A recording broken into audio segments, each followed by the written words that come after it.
Hello, Montana, and hello, world. Chris Hislop here from the Montana World Affairs Council, and this is Connect Montana, where we bring the world to Montana and Montana to the world.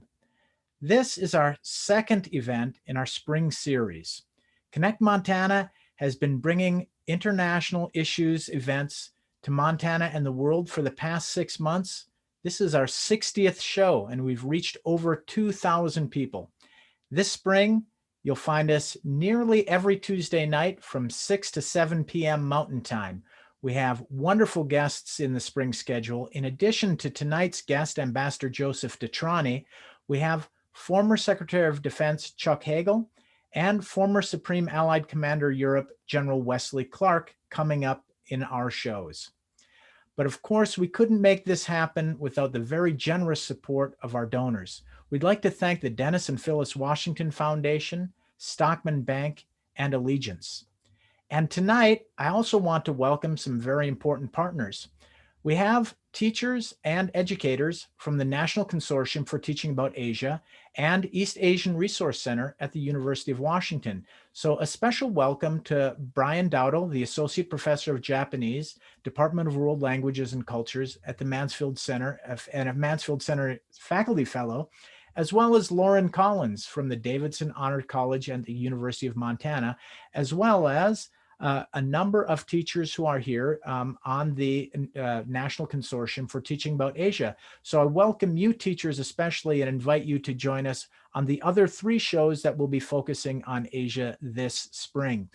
My colleague Julie will be chatting in some messages to you during the event.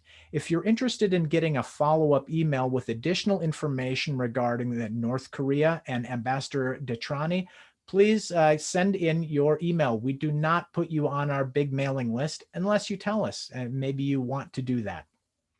So let me now welcome our guest for tonight. Ambassador Joseph DeTrani was the U.S. Special Envoy for the 6-party talks with North Korea and the U.S. representative to the Korea Energy Development Organization. He was an Associate Director of National Intelligence and Mission Manager for North Korea and the Director of the National Counterproliferation Center, while also serving as a Special Advisor to the Director of National Intelligence. After government service, he was the President of the Intelligence and National Security Alliance, a professional think tank, and President of the Daniel Morgan Graduate School of National Security.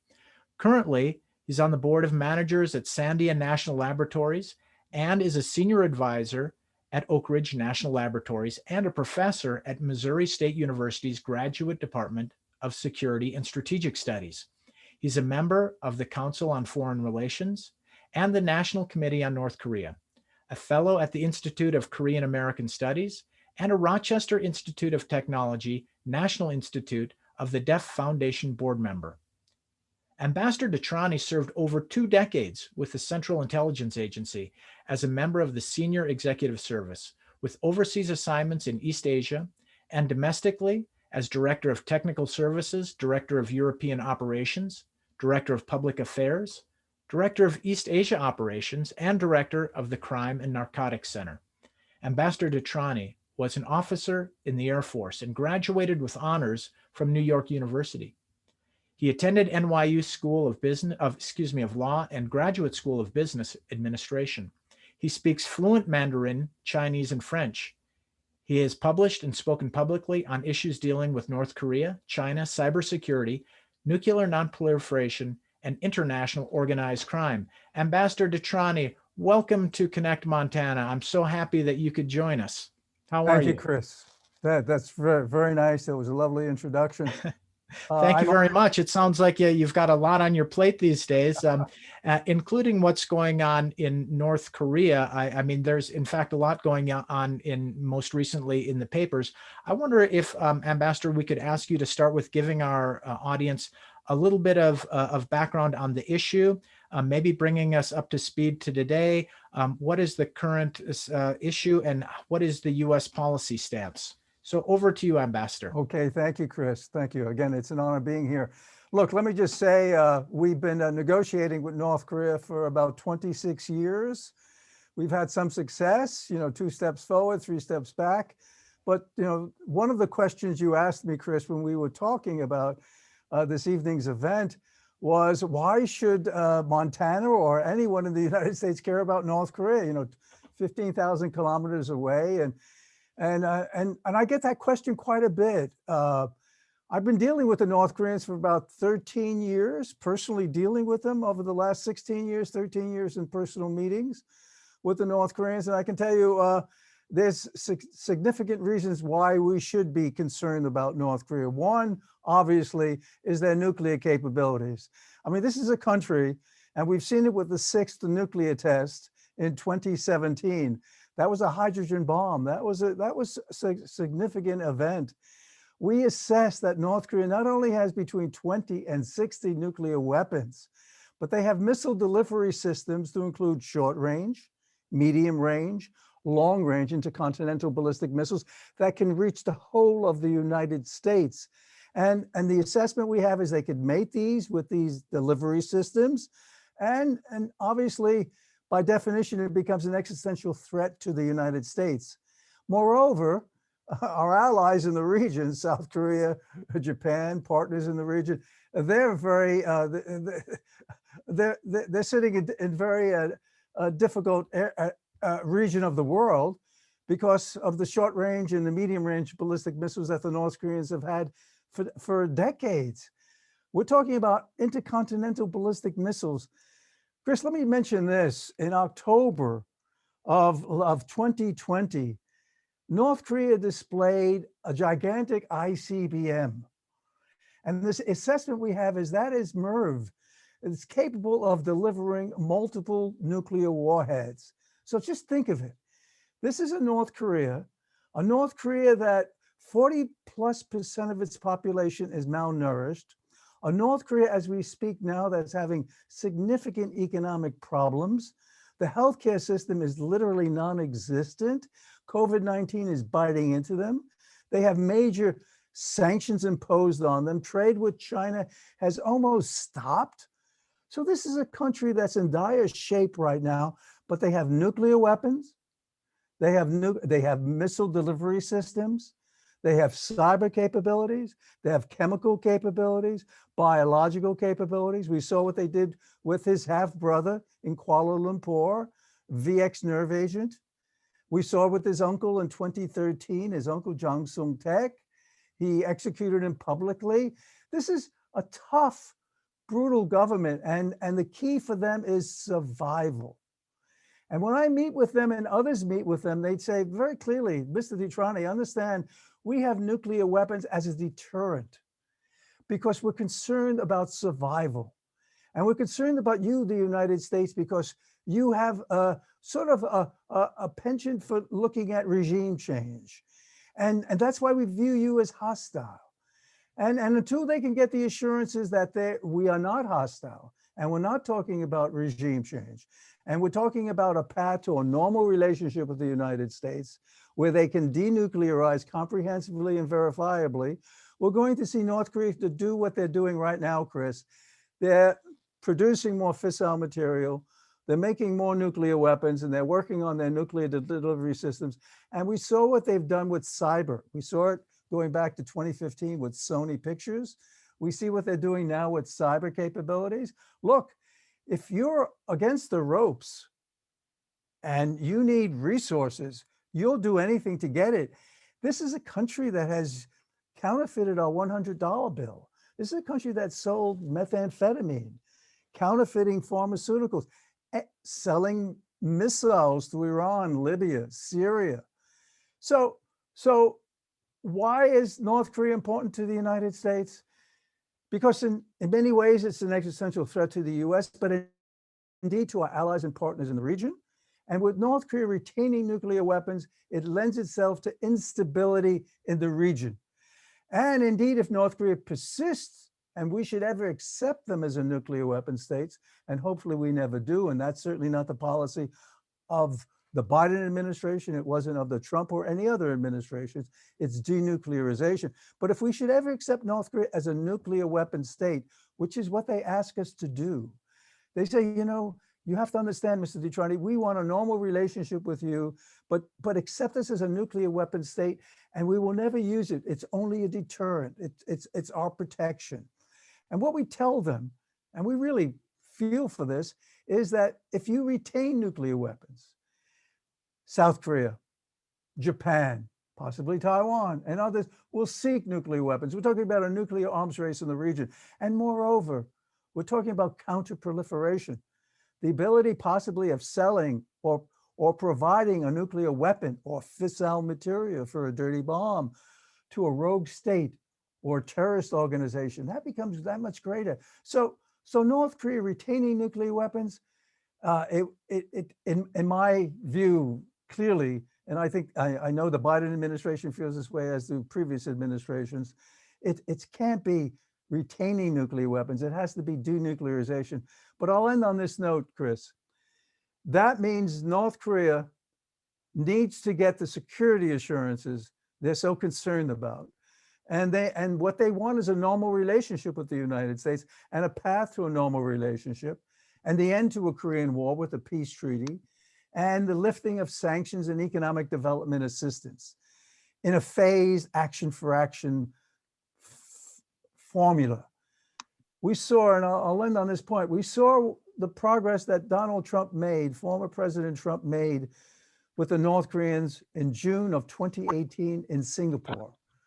That declaration, I think, although it's taken a lot of criticism, I think was positive, very positive.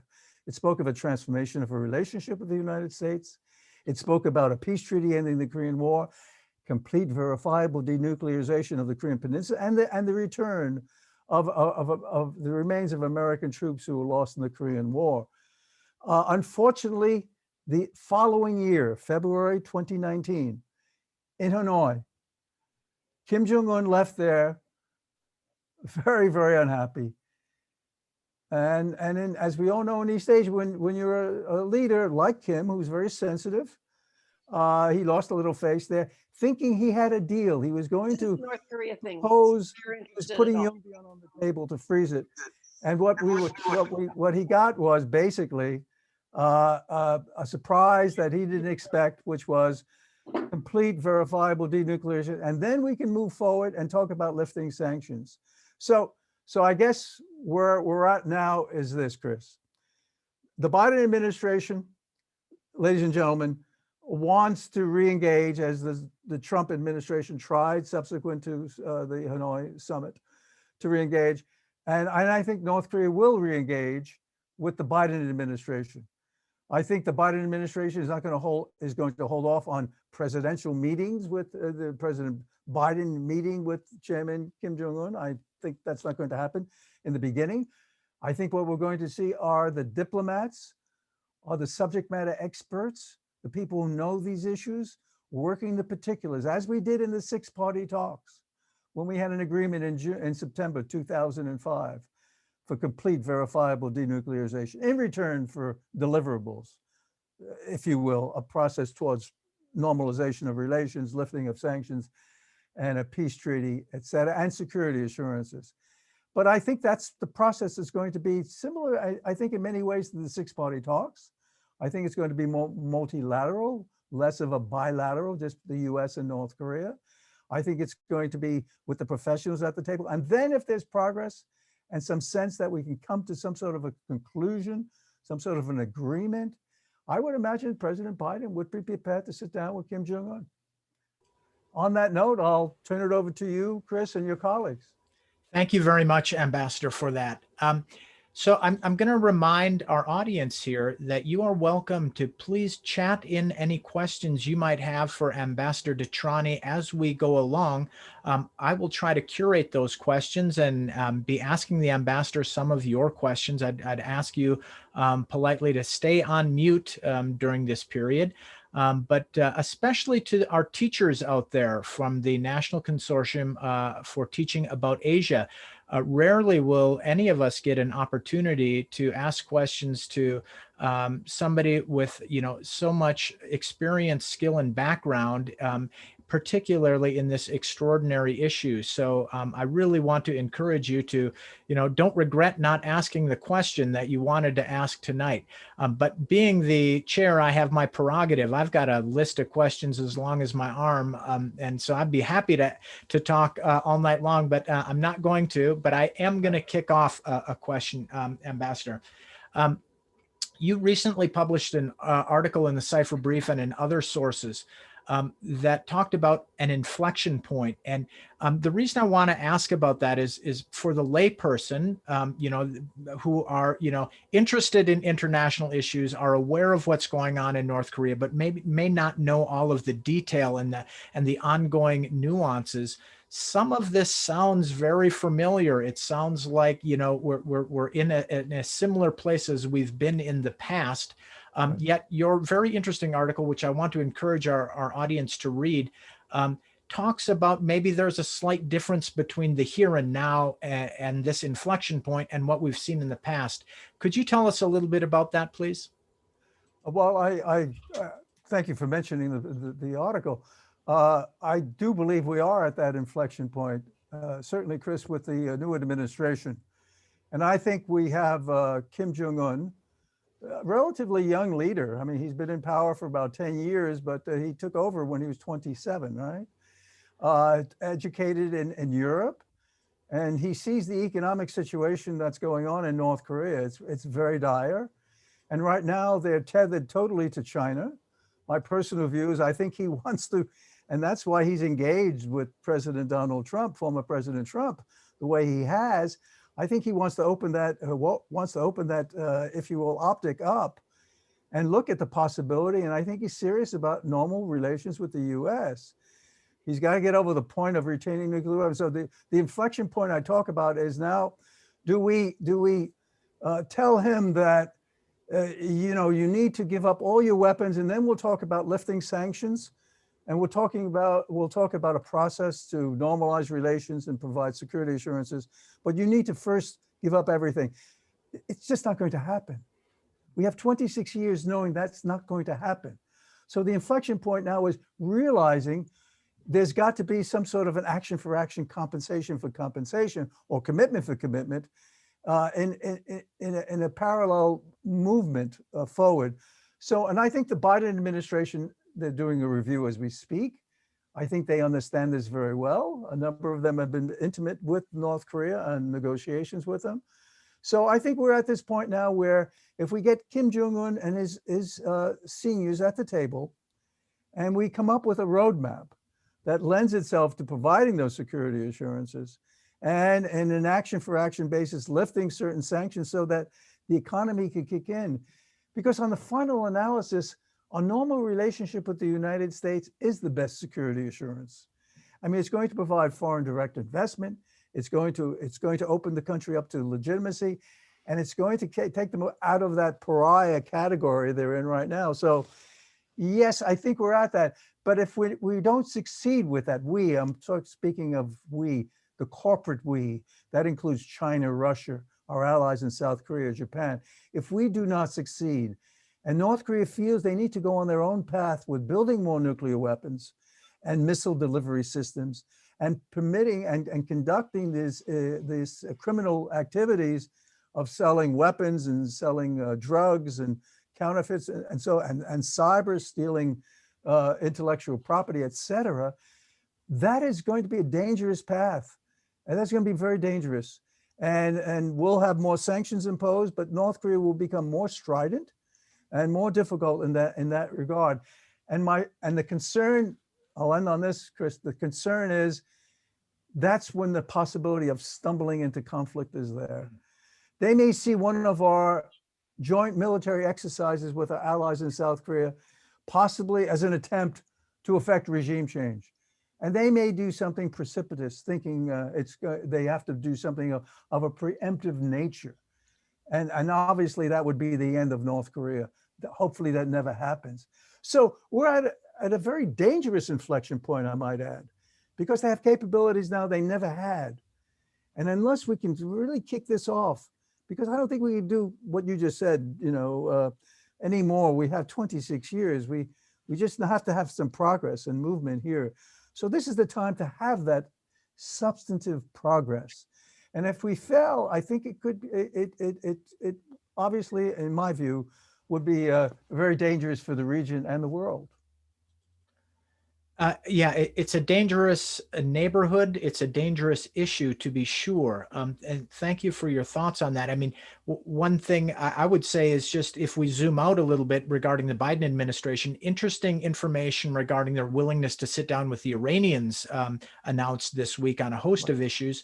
Yet, I think, as you say, maybe obviously not the same set of issues with North Korea, a different set of players, and a likely more kind of cautious progress towards that. Now we have quite a few questions coming in, Ambassador. So I'm going to just go to the chat box and ask you a few questions. Yes, yes, thank you. Just quickly by way of background, so the audience knows, starting in the late 1990s, I believe it was, that there was a UN kind of brokered negotiation regarding food aid into North Korea, and that's been on and off over the years. Question. There has been a recent report from the UN World Food Program considering withdrawing from North Korea. How serious is their food situation, and how is North Korea likely to react? What is their thinking? The food situation is extremely serious in North Korea. They rely very heavily on the World Food Organization, and they obviously also very heavily on China to provide the food aid. They have refused to take food aid from South Korea, and recently certainly from the US. So North Korea, even in a normal year, and this has been a difficult year, obviously with COVID and with some of the climatic issues that affected them in a significant way. This has been different, but a normal year would require that they import, that they acquire significant food aid from China, from the World Food Organization. And in the past, the United States was always a very major donor also, and South Korea. So yes, if the World Food Organization, I can't imagine that they would do that, to be honest with you, because I think the World Food Organization is very forward-leaning and really wants to be there in, and a lot of the food aid that they do provide through the UN World Food Organization is a lot of the food aid that we provide to them and others. So they'll take it from the WFO, but not necessarily from the US or South Korea. So I think they really need that. And certainly this year, I mean, this year is, if it's been dire in the past, this year is very precarious for North Korea. Ambassador, here's a very interesting question. How much does the average North Korean, maybe outside of Pyongyang, know about world affairs, nuclear weapons, and the antagonism between their government and so many states around the world? You know, it's a very good question. Information, you know, there's one station in North Korea, and they're prohibited from listening to foreign broadcasts. And that one station is the North Korea's central broadcasting system.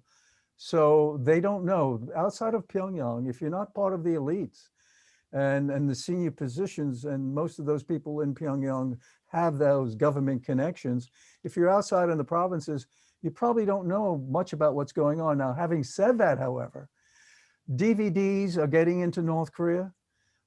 Cell phones are getting into North Korea through China. So there is greater knowledge about what's happening outside of North Korea than ever before. So although the government restricts the amount of information coming into the country, information is still reaching people even in the provinces, which puts more pressure, I might add, on the leadership of the country. Because no longer can they say South Korea is an agrarian society and everyone there is living in poverty and so forth. Many of the North Koreans, because of the DVDs and the cell phones, they know South Korea is relatively, or I wouldn't say relatively, is prosperous, and the people have a good standard of living. That puts more pressure on the government to produce. And what do I mean by produce? The public distribution system needs to get food to the people. And this is what Kim Jong-un said at the Party Congress just this past month. He talked about the failure of their economic reform program. And they're not able to feed the people. They're not able to provide them with the necessities. And their public distribution system hasn't worked. So a long answer, but to your question or the question, but I think more people are understanding what's happening outside of North Korea, although the government really reacts very harshly if you are listening to foreign broadcasts or or viewing DVDs coming out of South Korea, but they just can't stop the flow of information that's coming into North Korea. I'll end on this note. I think more information has to get into North Korea because the more pressure the leadership gets from its own people, and mind you, I'm not talking about people going out and demonstrating on the streets because that would be the end of their existence. I'm talking about subtle pressure, even from the elites. The more they get, the more Kim Jong-un has to realize he has to moderate his behavior also. So when he sits down with the US negotiators, if he should ever meet, and hopefully he will meet President Biden to talk about concluding an agreement, he has to show some flexibility. I might add this: in Hanoi, he didn't show any flexibility. Kim Jong-un came in with one proposal, and it's in the John Bolton book. And that proposal was lift sanctions subsequent to 2016 and we'll freeze Yongbyon, the plutonium facility. He wasn't able to negotiate beyond that. When the president said, no, you have other facilities, I want you, there was an opportunity for him to say, okay, that's what negotiators do. And in this case, the leader, Kim Jong-un in this instance, didn't have that flexibility. I think in the future, they're going to have to be much more flexible.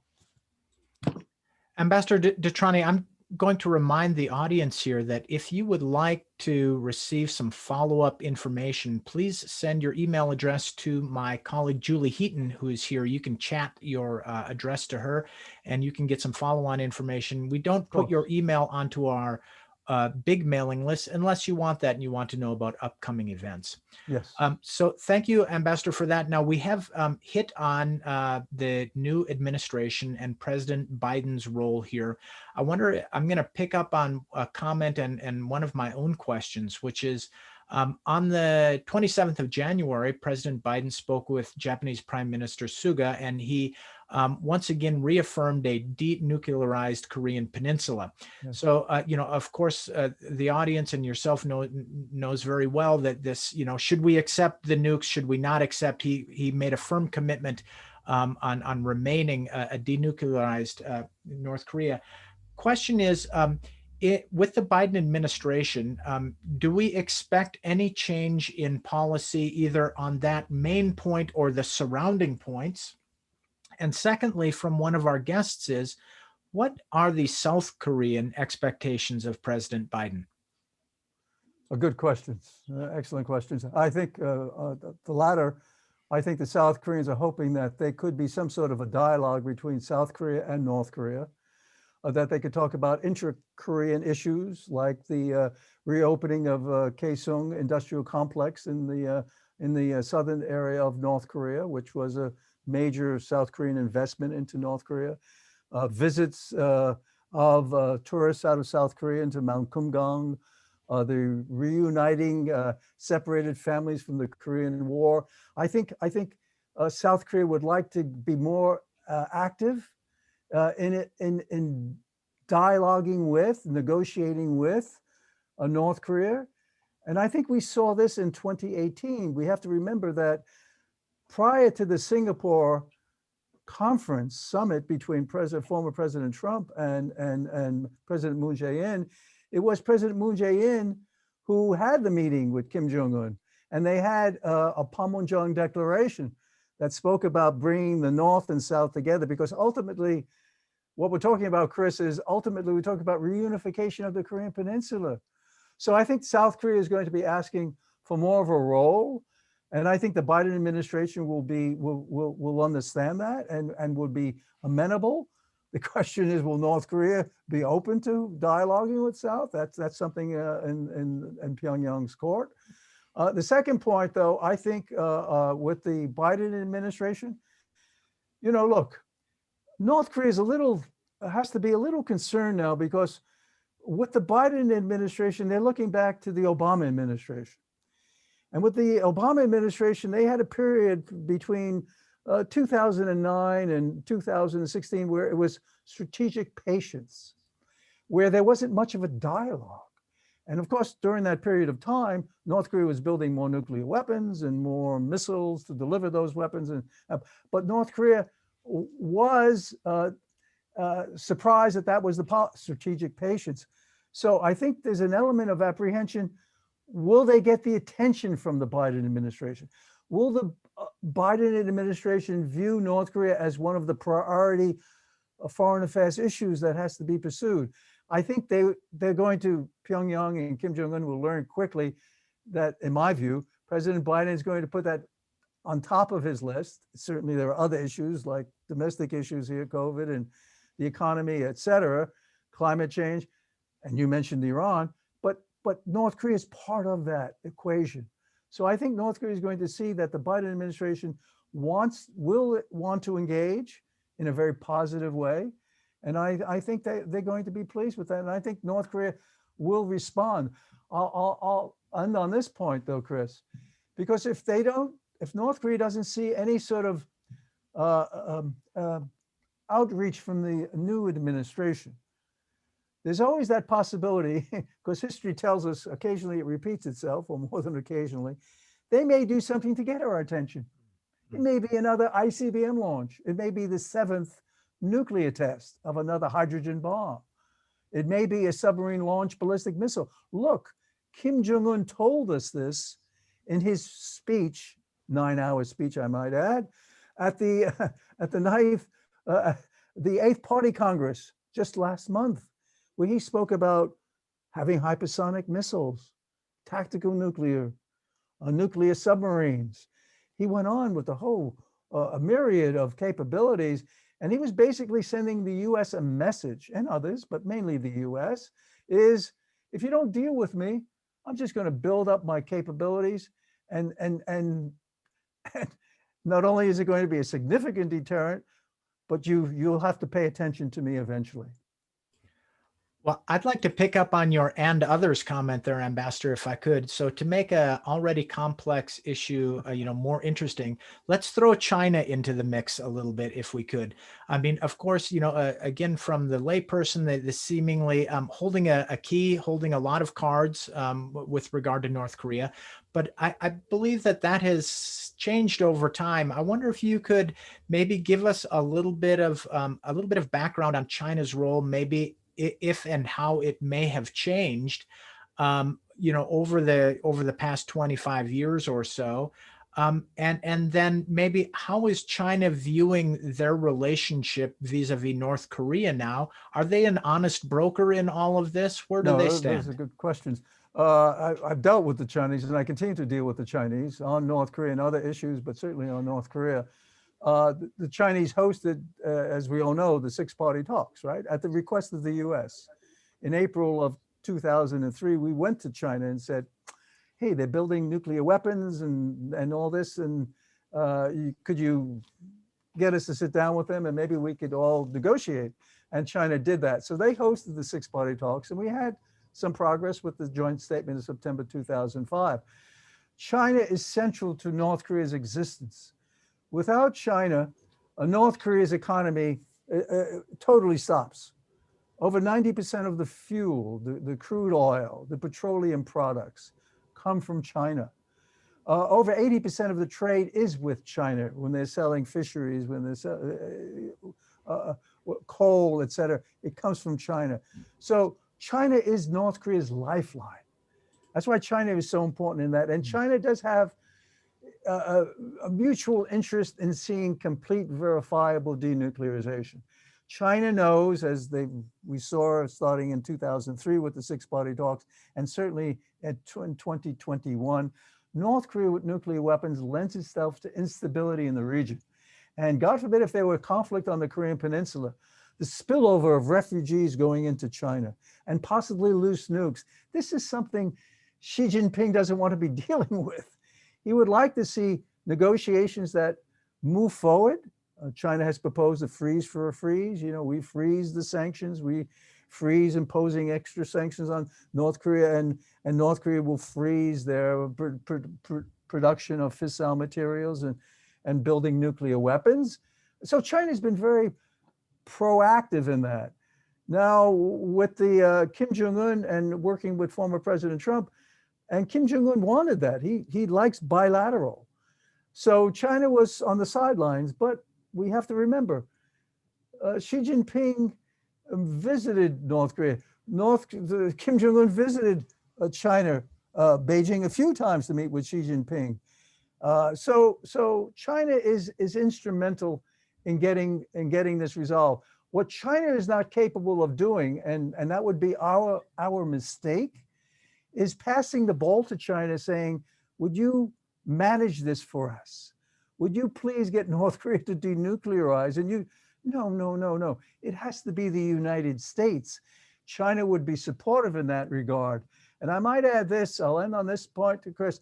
If China doesn't see us being proactive and imposing additional sanctions, and you remember we had fire and fury in 2017 when we introduced strategic capabilities into the region in our joint military exercises with South Korea.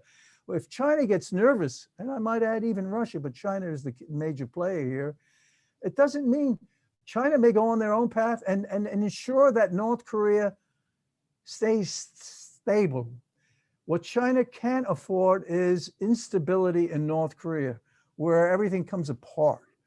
And obviously, because we have over 28,000 troops in South Korea, and they're our close ally, and we all go back to the Korean War, and China is very, very aware of the importance of North Korea as the buffer zone, the buffer state that keeps the US away from the Yalu River. So there's a lot of investment in the part of China into North Korea. But they have mutual objectives with complete verifiable denuclearization. And look, look at the tension we have with China right now on a myriad of issues in South China Sea, Hong Kong, Xinjiang, et cetera. There needs to be some deliverables, some things that we could work on cooperatively together and get some progress, like North Korea, like climate change, like some of the other issues there, trade, et cetera. So I think China is an important player, but they're not going to move the ball for us. They will participate and work with us, but they would want to see, in my view, greater flexibility on the part of the US. They would like to see the US to stop talking about the Libya model.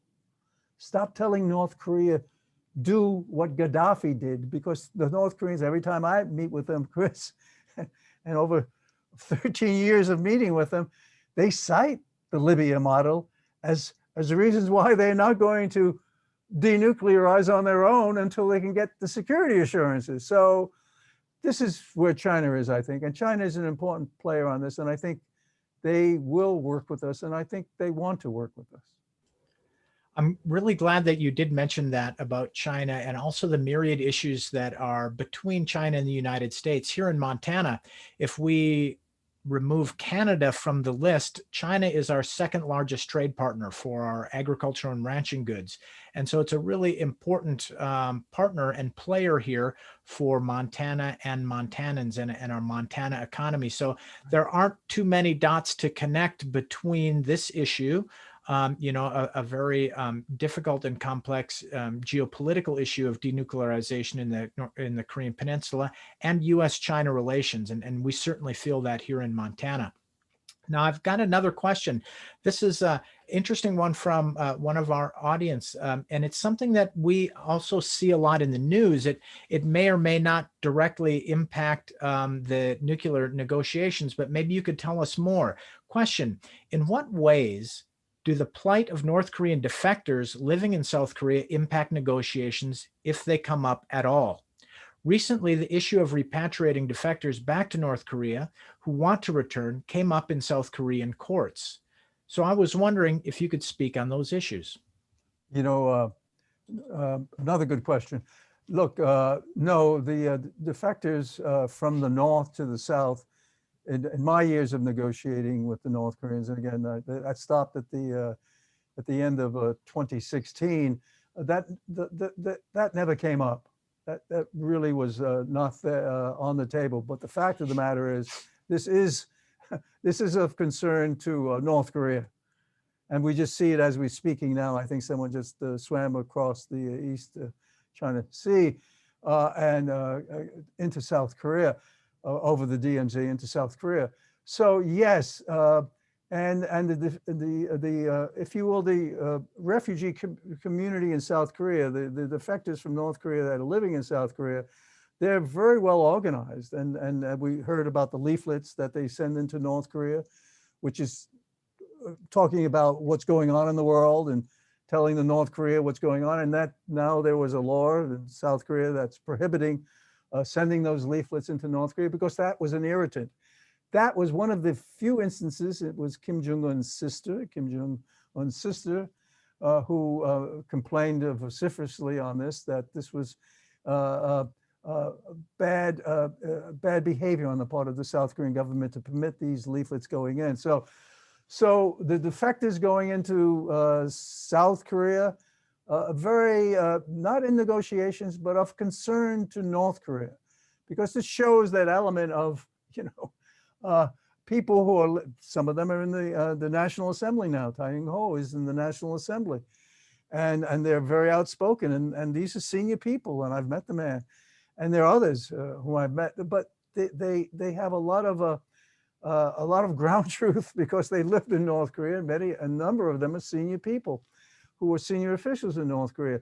So this is an embarrassment for North Korea, puts a little more pressure on them, but they don't put it out in the negotiations per se, but it is something. I would say this on the repatriation. Oh, I just can't see South Korea sending North Korea defectors who find their way to South Korea, because it's not easy finding your way to South Korea. If you're defecting and so forth, it's a very difficult process. That's difficult. I can't see South Korea repatriating them back to North Korea. I think there was some pressure on China not to repatriate those North Koreans who got into China seeking a way to get to South Korea, where the Chinese would capture or arrest these individuals and then repatriate them back to North Korea. And that's when the US said, you shouldn't be doing that. It's not a humanitarian move on your part, People's Republic of China, but I can't see the South Koreans ever doing a thing like that. Ambassador, you did mention a little bit earlier John Bolton.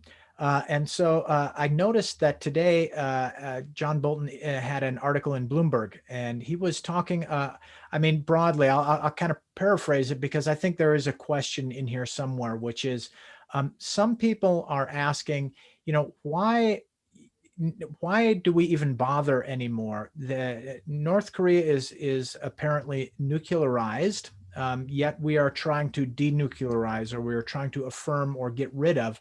Why doesn't the United States and its allies accept a nuclearized North Korea and make that then the basis of a new type of negotiation, which may or may not have more success than what we've experienced to date? Well, I mean, accepting North Korea, I don't think South Korea is going to sit there, and they've even told us that, or Japan's going to sit there and say, we're just going to rely on your extended nuclear deterrence commitments to protect ourselves. They're going to look for their own deterrence capabilities. So they'll seek nuclear weapons also, and even possibly Taiwan. So, I mean, I think just accepting North Korea as a nuclear weapon state or moving in that direction. But in addition to that, my real concern also is the proliferation issue. I mean, we see what they're doing with cyber. We're seeing what they're doing with other means of trying to acquire resources because they're hurting so badly. I mean, there may be a rogue actor in the North who may sell a nuclear weapon or fissile material to a rogue state or a terrorist organization. So the whole question of proliferation becomes front and center. But if we're thinking also about accepting or not accepting North Korea as a nuclear weapon state, but realizing in de facto they are a nuclear weapon state, but we won't accept them. So we'll just treat them, and we'll work on deterrence. We'll build our deterrence capabilities in Japan and South Korea. We'll have better missile defense, and will impose greater sanctions and squeeze them. That's and really get them to realize that by retaining nuclear weapons, they're going to be hurt very badly. And I think the concern there is, at least my experience, the concern there is the North Koreans are the Korean people per se, they're tough.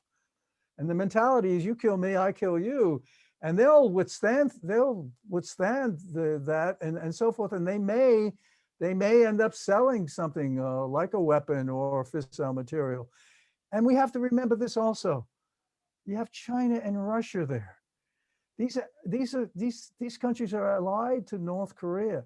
They're not going to watch North Korea sort of disintegrate, be pressured such, regardless of my view, regardless of the sanctions imposed by the UN Security Council.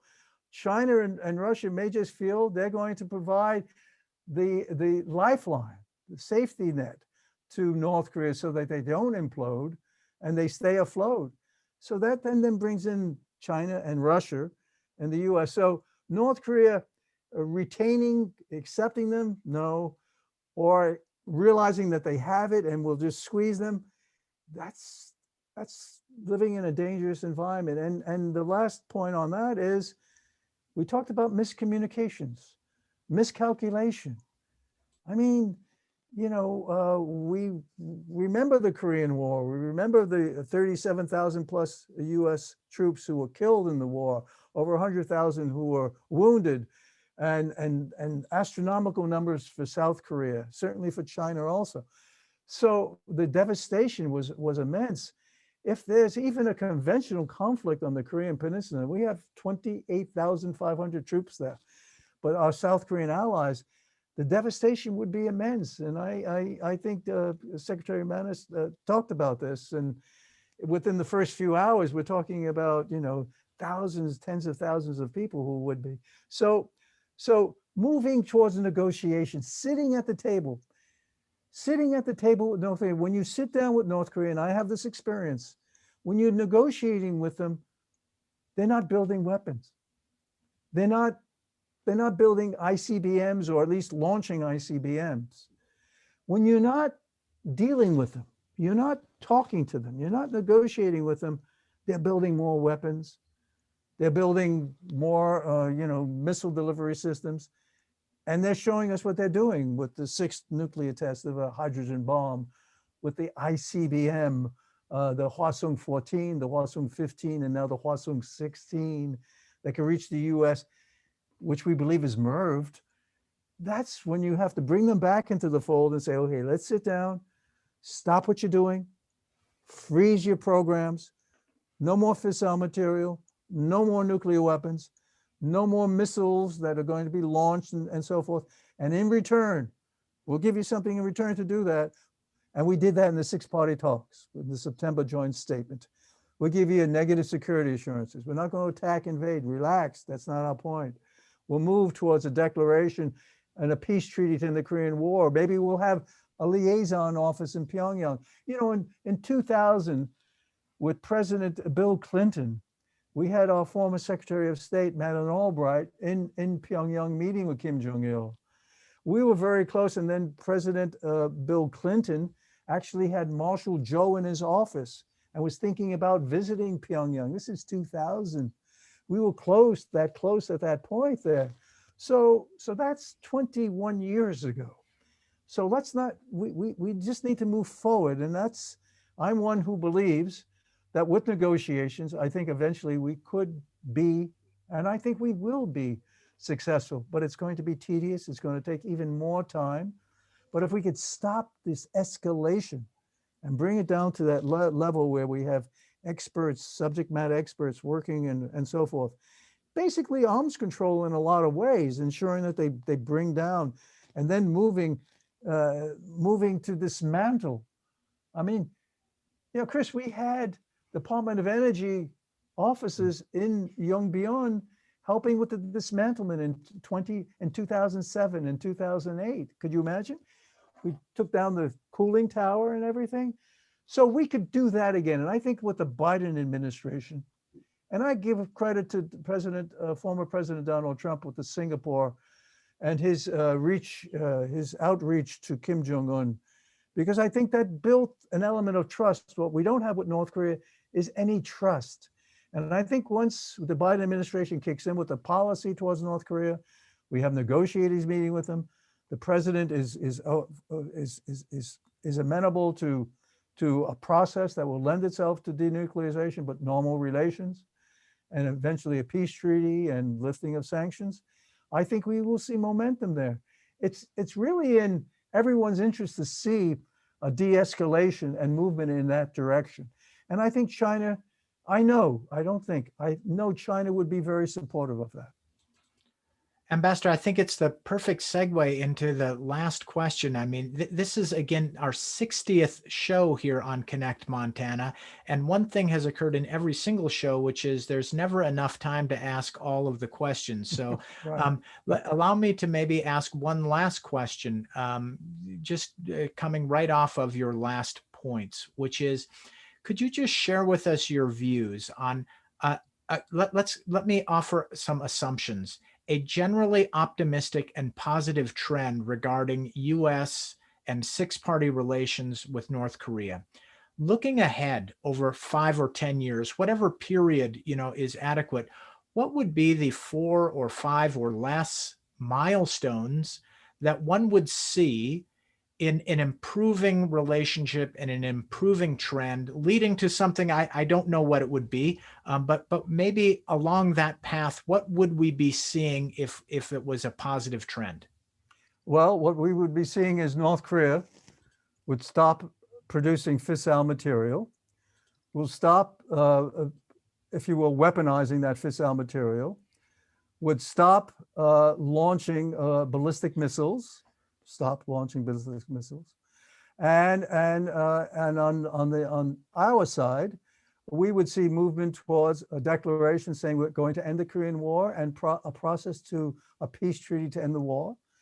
We would see a dialogue to establish interest sections in our respective capitals. We would see some movement on the lifting of certain sanctions as North Korea not only stops producing fissile material, but permits monitors to go in to start dismantling nuclear weapons and weapons facilities.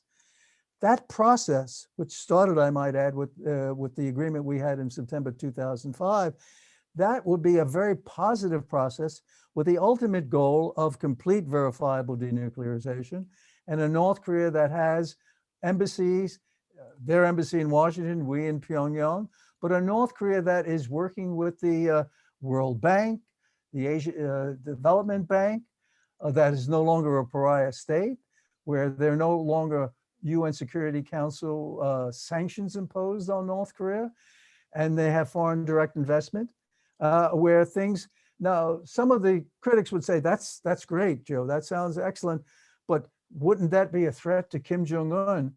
My view on that would be, with the security assurances and a process towards normalization and a better life for the Korean people, I think Kim Jong-un, a relatively young man, a young leader, will see this as a significant element of his survival, of he's permitting North Korea.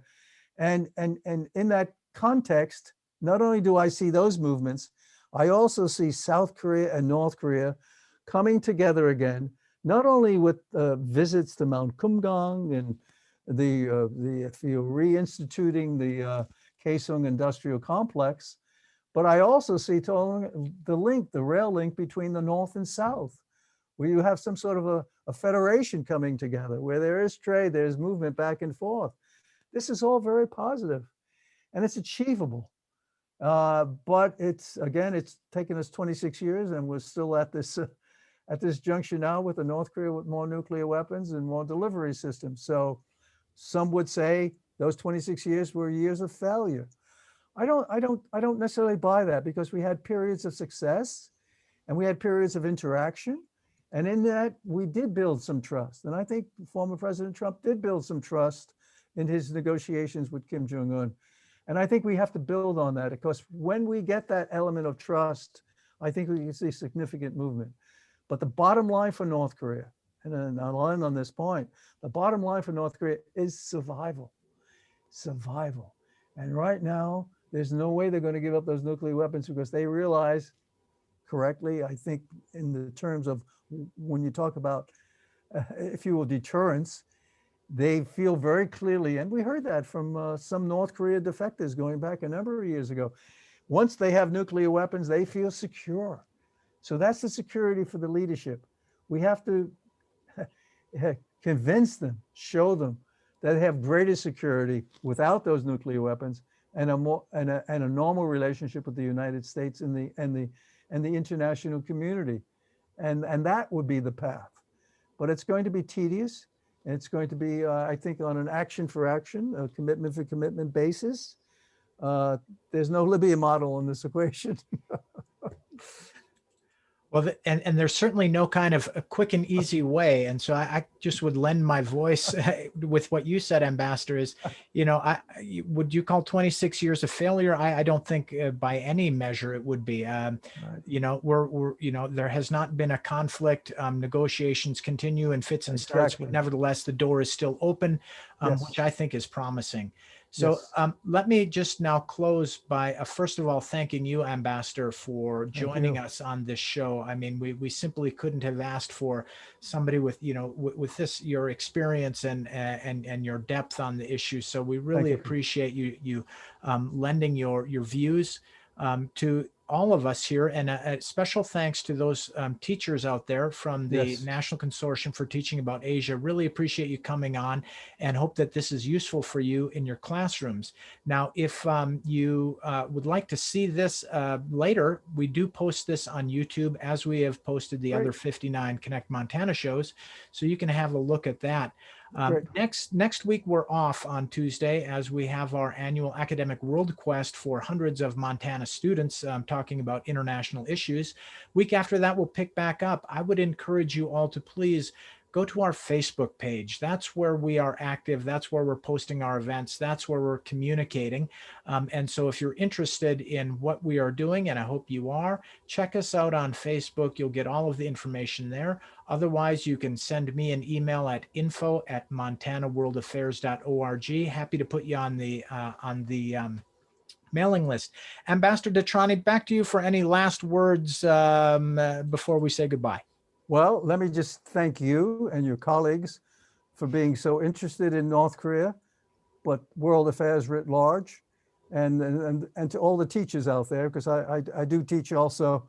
You do great work, and thank you for focusing on all these issues, and indeed East Asia and the Pacific and the Indo-Pacific region, but the whole of the world. So thank you for the invitation, and thank you for being so concerned about what's happening in the world. That means so much. I appreciate it. Well, it certainly is our pleasure, Ambassador. And in closing, I'd like to thank once again our very generous sponsors who make this all possible: the Dennis and Phyllis Washington Foundation, Allegiance, and Stockman Bank. With that, everybody, thank you again so much for joining. Ambassador, thank you. Thank everybody, you, Chris. be well. Take care. See you soon. Take care. Nice to see you guys. Thank you. Bye-bye. Good luck.